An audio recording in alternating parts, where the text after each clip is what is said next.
So we just got the announcement that Denny's is going to close 150 locations, 100 of which are going to close in 2025, and the other 50 are going to close by the end of this year.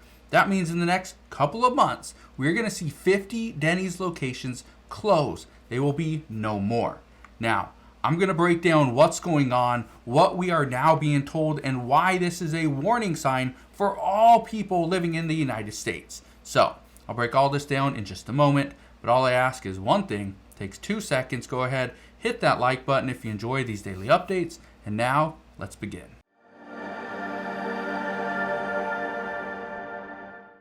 So for all of you people that have come to know and love Denny's, well, it may not be in your area very soon.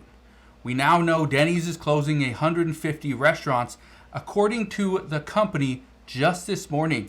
They released their earnings, they talked about their forward guidance, and they are trying to restructure to save their business.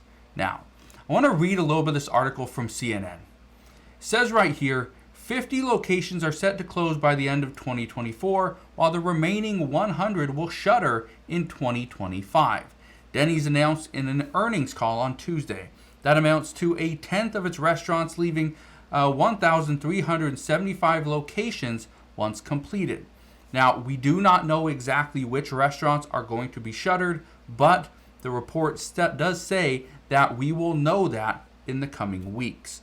But again, we only have about 2 months left of 2024, so it's going to happen quickly. Now look at this. It says Denny's is targeting underperforming restaurants that are weighing down the company's financial performance. It says Denny's Executive Vice President and Chief Global Development Officer, that's Steve Dunn. Now, it says the affected locations are either too old to be remodeled or in areas that have become unprofitable. Now, here's the other thing. Denny's used to be this location that you had to go in, you sat down, it's your corner diner, right? You go in, you sit down, and they come out and give you your menus, and they can have a milkshake, or you can have breakfast at any time of the day, right? You can have whatever you want. Now, here's where things got very interesting. Denny's doesn't need a location at every single corner, okay? Same thing like Starbucks. There doesn't need to be a Starbucks at every single corner. And the reason why is because most people have this, a cell phone. If you have a cell phone that has maybe an app for eating, right? Uber Eats, DoorDash, right?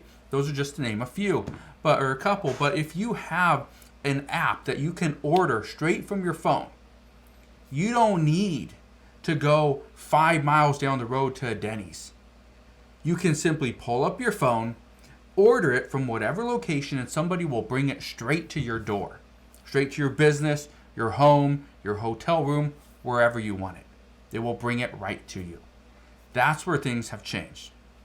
So now those stores that were in a very popular area may be unprofitable now simply because people aren't going there anymore. They don't need to go there anymore because they can go to the nicer Denny's. They can order from somewhere else. And again, Denny's is not a very expensive place. You can go get a meal for one person. You can go get a meal for like 10 to 12 bucks. You can go get some of their value menu items for just $2 to $3. So you can really save money by eating at Denny's. Now, I want to read a little bit more of this for you. It says the chain, best known for never closing its doors, is also making a major concession with its franchisees over the requirement of remaining open 24 hours a day, 7 days a week. It says since the pandemic, about a quarter of its restaurants have not returned to those around-the-clock hours. So Denny's is easing up on the requirement for a franchise to do so. That's another big one. Because Denny's has always been that location that's open 24 hours a day, 7 days a week. You can walk in, they will serve you. The problem is, not every Denny's is like that anymore, simply because they don't have enough staff or people just haven't returned to going to the restaurant. Another one, people are running out of money. Let's keep reading this. It says Denny's joins a broader trend of restaurants slashing hours since the pandemic. Major shifts in customer behavior, including earlier dining times and drinking less alcohol late into the evenings, have held back a return to pre-pandemic patterns. higher labor and food costs have also led to restaurants to close earlier. Now, I've talked about this before. I've said this many times where there are so many different businesses that their costs for their employees have gone up so much. What they're doing is not cutting back on their employee, their salary per hour. What they're doing is cutting back their hours. So essentially they're spending the same amount of money. The difference is people have to come into that business when they're open. Maybe they're only open for 8 hours a day instead of 10 to 12.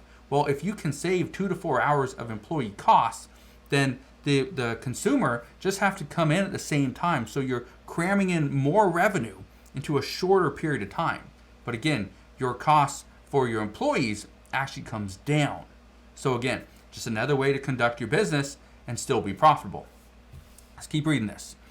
It says, for Denny's, Dunn admitted that 24/7 operating hours are a contraction that happened for everyone, and that less foot traffic during those off hours mean it didn't make sense for a restaurant to remain open. Again, like I said, other changes at Denny's include a slimmed down menu with the number of options whittled down to just 46 from 97. Yeah. The chain also noticed that cash-strapped adults were increasingly ordering off its kids menu to save money. And that's exactly what is going on as well. There are certain restaurants that say, no, if you are not a kid, you cannot order off the kids menu. But what's interesting about this is a kids menu, it simply means a kid's portion. It's not just for kids, it's just a kid's portion. That's the only difference. It has kid items at kid portion sizes, but again, you pay kid prices. Now, some people don't like doing this, but it is very legal. Even as an adult, you can go in and get a kid's portion. Now, the last thing I want to leave you with is this. For me, and I said this a few months back, I said that if restaurants like Denny's, IHOP, if those ones start to see less customers, which we kind of already knew was coming, if they see less customers, that's a sign for the overall economy that people are running out of money. Because, and again, we see this at the Dollar Tree as well. Any dollar store. If people are running out of money, the last place they want to go to is Target. The last place they want to go to is Costco, right? The expensive stores, or more expensive. Then what they're going to do is they're going to go to Walmart. They're going to go to the Dollar Tree, right? Dollar General. That's where they go. That's exactly what we're seeing right now. More and more consumers are shopping at the Dollar Tree, okay? Walmart. They're eating the discount menu at Burger King, Wendy's, McDonald's. That's what we're seeing. So, the one thing I can promise you is I'll be here every step of the way and I'll fill you in on all the latest news and updates. But the big concern today is that 150 Denny's locations will be closing within the next year, 50 of which will close within the next 2.5 months. So, we'll see what happens moving forward. But, like I said, the one thing I can promise you is I will be here every step of the way and I'll fill you in on all the latest news and updates. But that is what we know as of today. So again, thank you guys for watching. Consider subscribing and I'll see you guys on the next one.